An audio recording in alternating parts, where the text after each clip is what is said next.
Bonjour à tous et bienvenue à notre habituelle présentation concernant les finances personnelles. Aujourd'hui, je vais vous montrer comment lire et comprendre ce tableau de budget mensuel personnel. Ce tableau est l'un des outils les plus simples et les plus puissants pour reprendre le contrôle de ses finances.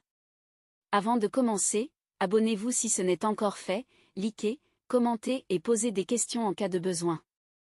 Regardons ensemble la structure du tableau. Il est divisé en deux grandes parties.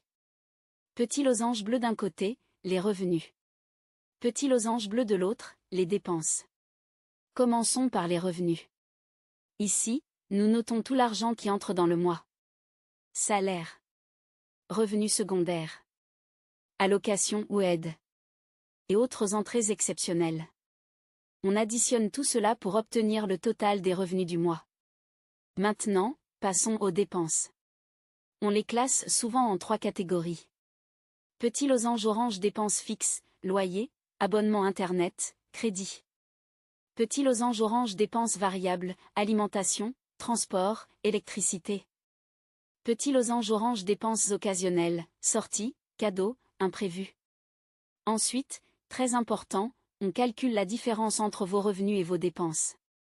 S'il reste de l'argent, c'est une bonne chose, vous pouvez épargner ou investir.